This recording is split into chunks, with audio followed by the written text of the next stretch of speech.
IAS study centre में आप लोगों का स्वागत है। आज की क्लास में हम लोग झारखंड की कृषि के बारे में पढ़ेंगे। तो चलिए आज का क्लास हम लोग शुरू करते हैं। झारखंड मूलतः एक कृषि प्रधान राज्य है। यहाँ की कुल क्रियाशील आबादी का लगभग 80% जनसंख्या कृषि पर निर्भर है। याद रखिएगा, आज जो भी मैं डाटा बताऊंगा वो लेटेस्ट डाटा है, इसलिए सभी को याद रखिएगा आप लोग। झारखंड जो है कैसा राज्य है? तो कृषि प्रधान राज्य है। याद रखिएगा, झारखंड एक कृषि प्रधान राज्य है और यहाँ की जो कुल क्रियाशील आबादी है, याद रखिएगा क्रियाशील आबादी में बोल रहा हूँ, उसका लगभग 80% जनसंख्या कृषि पर निर्भर है। अगला लाइन है, कृषि झारखंड की अर्थव्यवस्था का मुख्य आधार है। यह भी एग्जाम में पूछा जाता है कि झारखंड की अर्थव्यवस्था का मुख्य आधार क्या है? तो कृषि है। याद रखिएगा, कृषि झारखंड की अर्थव्यवस्था का मुख्य आधार है। राज्य में कृषि सामान्यतः परंपरागत ढंग से की जाती है, अतः यहाँ की कृषि व्यावसायिक ना होकर जीवन निर्वाह प्रकृति की है। यह प्रश्न बनता है कि झारखंड की कृषि का रूप कैसा है? तो वह जीवन निर्वाह प्रकृति का है। याद रखिएगा।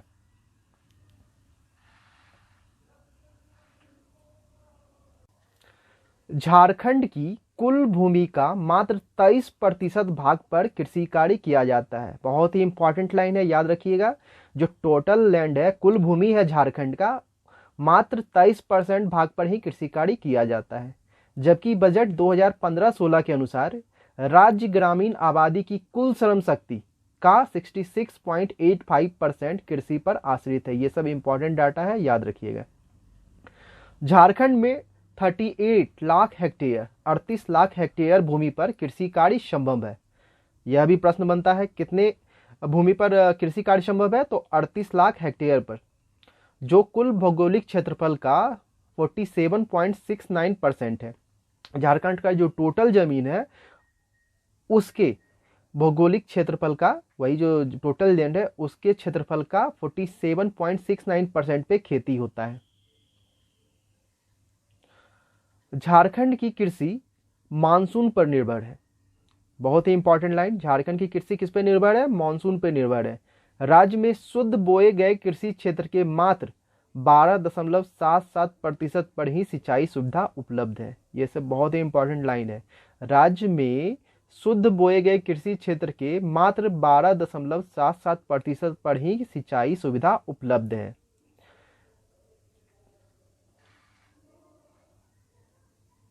राज्य में सिंचाई का सर्वप्रमुख स्रोत कुआं है। यहाँ की फसलों के कुल उत्पादन में 95% खाद्य फसलों का हिस्सा, जबकि अखाद्य फसलों का हिस्सा केवल 5% है। स्थानीय कृषि का नाम खल्लू कृषि है। यहाँ के स्थानीय कृषि का नाम खल्लू कृषि है। झारखंड में लगभग 14.79% परती भूमि पाई जाती है। बहुत ही इंपॉर्टेंट लाइन है, याद रखिएगा। इस चैप्टर का लगभग सारा लाइन जो है बहुत ही इंपॉर्टेंट है और सभी का डाटा आप लोग याद रखिएगा। झारखंड में लगभग 14.79% परती भूमि पाई जाती है।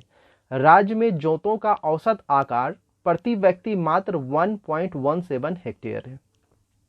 राज्य के कुल बोए गए क्षेत्र के 60% हिस्से पर धान की खेती की जाती है।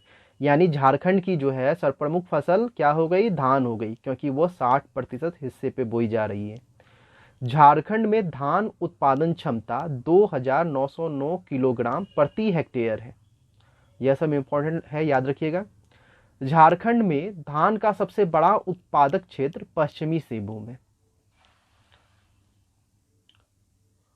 उत्पादन की दृष्टिकोण से झारखंड की दूसरी प्रमुख फसल मक्का है। झारखंड में 46 लाख मीट्रिक टन खाद्यान्न की आवश्यकता है, जबकि उत्पादन लगभग 72 लाख टन होता है। यह पिछले एग्जाम में आ चुका है, याद रखिएगा। झारखंड राज्य के 17 जिले राष्ट्रीय बागवानी मिशन से आच्छादित हैं। राज्य के हजारीबाग जिले में भारतीय कृषि अनुसंधान परिषद ICAR नई दिल्ली द्वारा भारतीय कृषि अनुसंधान संस्थान IIAR की स्थापना प्रस्तावित है। 2016-17 में सकल राज्य मूल्य वृद्धि में कृषि एवं संबद्ध क्षेत्र का योगदान 14.97% है। 14.97%। बहुत ही इंपॉर्टेंट लाइन, याद रखिएगा।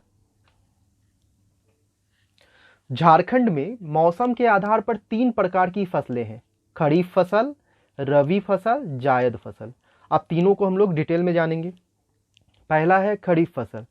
मानसून के आगमन के समय अर्थात जून जुलाई में, याद रखिएगा खरीफ फसल का समय जून जुलाई में इन फसलों की बुआई की जाती है तथा मानसून की समाप्ति पर अर्थात सितंबर अक्टूबर में इनकी कटाई की जाती है। अब इसकी जो है प्रमुख फसलें कौन सी है देखते हैं हम लोग। प्रमुख खरीफ फसल धान, मक्का, ज्वार, बाजरा, मूंग, मूंगफली, गन्ना इत्यादि, ये सब जो है इसके प्रमुख फसल हैं। खरीफ फसल को झारखंड में 2 फसलों में बांटा जाता है, एक भदई है और दूसरा अगहनी है। अब दोनों के बारे में जानते हैं कि है क्या ये। तो भदई फसल क्या होती है? भदई फसल वैशाख जेठ, यह हिंदी का महीना है, यानी कि मई जून इंग्लिश में बोई जाती है। भदई फसल जो है वैशाख जेठ यानी मई जून में बोई जाती है तथा इसे भादो यानी अगस्त सितंबर में काटा जाता है।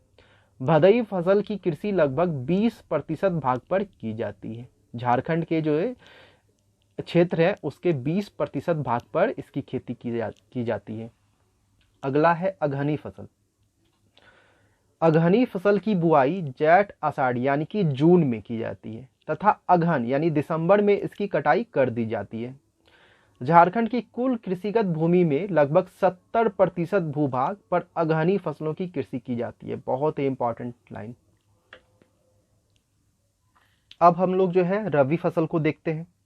रबी फसल अक्टूबर नवंबर में बोई जाती है तथा मार्च में काट ली जाती है। रबी फसल को ठंडे मौसम की फसल या वैसाखी फसल भी कहा जाता है। बहुत ही इंपॉर्टेंट लाइन बोला जाएगा, वैसाखी फसल किसे कहा जाता है? तो रबी फसल को कहा जाता है। या ठंडे मौसम की फसल किसे कहा जाता है? तो रबी फसल को कहा जाता है। प्रमुख रबी फसल, ये सब याद रखना है आपको, बहुत ही जरूरी है, पूछ लिया जाता है इनमें से कौन सी रबी फसल है, तो आपको फसल का पता रहना चाहिए, तभी आप उसमें से निकाल सकते हैं कि कौन सा रबी फसल है। देखिए प्रमुख रबी फसल कौन सा है? तो गेहूं, जौ, चना, तिलहन, मसूर, मटर, राई, सरसों, तीसी, कुसुम, सूरजमुखी इत्यादि। इसके अलावा भी और बहुत सारे हैं। झारखंड की कुल कृषिगत भूमि के लगभग 10% भाग पर रबी फसल की खेती होती है। गेहूं तथा जौ की कृषि बाड़ी भूमि या सिंचाई साधनों से युक्त क्षेत्रों में की जाती है। ऐसा इसलिए होता है क्योंकि झारखंड जो है पठारी क्षेत्र है, सभी जगह जो है सिंचाई की सुविधा उपलब्ध नहीं है। तो जहां बाड़ी भूमि होता है या सिंचाई साधन की व्यवस्था होती है वहीं पर गेहूं और जौ की कृषि की जाती है। अगला है जायद फसल। खरीफ एवं रबी फसलों के उत्पादन के अलावा झारखंड के कुछ क्षेत्रों में कृत्रिम सिंचाई की व्यवस्था करके जायद फसलों की कृषि की जाती है। इसमें मुख्य रूप से फल एवं सब्जियां आती हैं। इसे गरमा फसल भी कहते हैं। जायद फसल को गरमा फसल भी कहते हैं। याद रखिएगा, प्रश्न आएगा गरमा फसल किसे कहते हैं? तो जायद फसल को कहते हैं। यह मार्च अप्रैल में बोया जाता है तथा जून जुलाई में काट लिया जाता है। कुल कृषिगत भूमि का 0.73% भाग में जायद फसलों की खेती की जाती है। बहुत ही कम इसकी खेती होती है। बहुत सारे बुक में आप लोग सिर्फ जो है खरीफ और रबी फसल के बारे में ही देखिएगा। जायद फसल जो है बहुत जगहों पे नहीं बताया जाता है। मैंने उसे बता दिया है यहाँ पे कि 0.73% भाग पर ही जायद फसलों की खेती की जाती है। आगे बढ़ते हैं। अब हम लोग जो है झारखंड के प्रमुख फसलों को देखते हैं। धान प्रमुख उत्पादन क्षेत्र सिंहभूम, रांची, गुमला, दुमका है। इसके धान के जो प्रमुख उत्पादक क्षेत्र है वो है सिंहभूम, रांची, गुमला और दुमका। यह राज्य का मुख्य खाद्य फसल है। सिंहभूम, रांची, गुमला, दुमका में झारखंड के कुल धान उत्पादन के लगभग आधे हिस्सा यानी 50% का उत्पादन होता है। यानी धान का 50% का उत्पादन जो है ये 4 जिलों में होता है, सिंहभूम, रांची, गुमला, दुमका में। अगला हम लोग देखते हैं मक्का। प्रमुख उत्पादक क्षेत्र पलामू, हजारीबाग, गिरिडीह, साहेबगंज। यह राज्य की दूसरी सर्वाधिक उत्पादित की जाने वाली फसल है। उत्पादन की दृष्टि से पलामू जिला का प्रथम स्थान है, यानी मक्का के उत्पादन में प्रथम स्थान किसका है, तो पलामू जिला का है। और यहाँ धान में जो है उत्पादन की दृष्टि से सिंहभूम का प्रथम स्थान है। इसके बाद क्रमशः हजारीबाग एवं गिरिडीह का स्थान आता है मक्का की खेती उत्पादन में। अब हम लोग आगे बढ़ते हैं। गेहूं, इसके जो है प्रमुख उत्पादक क्षेत्र जो है पलामू, हजारीबाग और गोड्डा है। उत्पादन देखिए यहाँ पे मैं इसे बता दे रहा हूँ, आप लोग को नोट डाउन करना होगा तो नोट डाउन कर लीजिएगा। उत्पादन की दृष्टि से राज्य की फसलों में इसका तीसरा स्थान है। गेहूं का जो है उत्पादन के दृष्टिकोण से तीसरा स्थान है राज्य में। गेहूं उत्पादन की दृष्टि से राज्य में प्रथम स्थान पलामू का है, यानी पलामू जो है गेहूं उत्पादन में प्रथम स्थान रखता है। इसके बाद क्रमशः हजारीबाग, गोड्डा का स्थान है, याद रखिएगा आप लोग। अगला हम लोग देखते हैं गन्ना के बारे में। गन्ना जो है प्रमुख उत्पादक क्षेत्र इसके हजारीबाग, पलामू, दुमका, गोड्डा है। यह राज्य की प्रमुख नकदी फसल है। गन्ना से चीनी बनता है, आप लोगों को पता ही है। अगला हम लोग देखते हैं महुआ, जायद फसल है। महुआ जो है एक जायद फसल है और इसके जो है उत्पादक क्षेत्र है रांची, हजारीबाग और गिरिडीह। यह भी एक जो है जायद फसल है, आपको तो बता ही दिए। अब आगे हम लोग देखते हैं जौ। इसका जो है संबंधित जिला जो है इससे पलामू, साहेबगंज, हजारीबाग और सिंहभूम है जौ से। अब आगे हम लोग बढ़ते हैं ज्वार बाजरा। इसके जो प्रमुख उत्पादक क्षेत्र है हजारीबाग, रांची, सिंहभूम, संथाल परगना। अगला है दलहन तिलहन। इसके जो उत्पादक क्षेत्र है पलामू है और पलामू जो है सर्वाधिक उत्पादन है दलहन और तिलहन का। पलामू में सर्वाधिक उत्पादन है दलहन और तिलहन का। अब जो है हम लोग झारखंड का कृषि प्रदेश को देखते हैं। तो पहले नंबर पे हम लोग देखते हैं उत्तरी कोयल घाटी के कृषि प्रदेश। इससे जो संबंधित जिला है गढ़वा है, पलामू है, लातेहार है तथा चतरा है। और कुछ बातों को मैं बताऊंगा, उसे आप लोग नोट डाउन कर लीजिएगा। इस क्षेत्र की प्रमुख फसल जो है धान है। ये जो उत्तरी कोयल घाटी का कृषि प्रदेश है, यहाँ पे जो फसल पाए जाते हैं प्रमुख फसल जो है वो धान है। और इसके अलावा अन्य फसल जो पाए जाएंगे यहाँ पे चना, मक्का, अरहर, तिलहन और भी बहुत सारे फसल हैं। ये सब प्रमुख फसल थे और उसमें भी धान सबसे प्रमुख था। आगे हम लोग बढ़ते हैं दामोदर घाटी के कृषि प्रदेश। संबंधित जिला है से पूर्वी लातेहार, दक्षिणी चतरा, दक्षिणी हजारीबाग, बोकारो तथा धनबाद। यह जो संपूर्ण क्षेत्र में गोंडवाना क्रम की चट्टानों की प्रधानता है। दामोदर घाटी कृषि प्रदेश जो है यहाँ पे गोंडवाना क्रम की चट्टानों की प्रधानता है, याद रखिएगा। यहाँ पे जो है प्रमुख फसलें होंगी धान, मक्का, दलहन, तिलहन इत्यादि। आगे हम लोग बढ़ते हैं। निचली स्वर्णरेखा घाटी के कृषि प्रदेश। इससे संबंधित जिला जो है पूर्वी सिंहभूम तथा सरायकेला का पूर्वी भाग है। इस क्षेत्र की प्रमुख फसल जो है धान एवं सब्जियां हैं। और यहाँ पे जो है बहुफसलीय खेती का विकास हुआ है।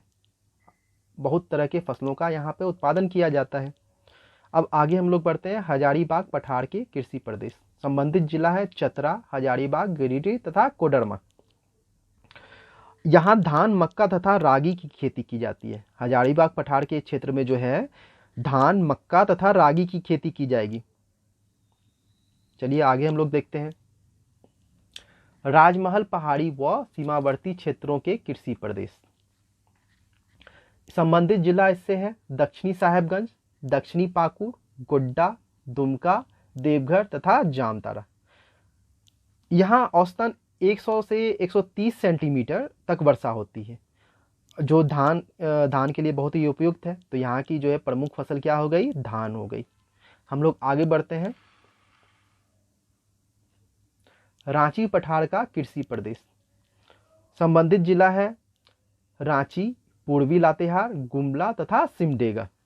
यहाँ जो है औसतन वर्षा जो है 120 से 120 सेंटीमीटर होती है। और यहाँ मुख्यतः जो है इसके चलते सब्जियों का ज़्यादा खेती की जाएगी। यहाँ की दोन भूमि में धान तथा टाड़ भूमि में रागी, तिलहन, दलहन व फल की खेती की जाती है। याद रखिएगा, दोन भूमि में धान की खेती की जाएगी। दोन भूमि में किसकी खेती की जाएगी? धान की। और टाट भूमि में रागी, तिलहन, दलहन व फल की खेती की जाएगी। आगे हम लोग देखते हैं चाईबासा के मैदान व समीपवर्ती उच्च भूमि का कृषि प्रदेश। संबंधित जिला है पश्चिमी सिंहभूम तथा पूर्वी सरायकेला। यहाँ जो है 100 से 140 सेंटीमीटर तक औसत वर्षा होती है तथा यहाँ धान, मक्का व चना की खेती की जाती है। यहाँ की भूमि धात्विक गुणों से युक्त है। याद रखिएगा, ये चाईबासा का मैदान है, ये जो है धात्विक गुणों से युक्त है।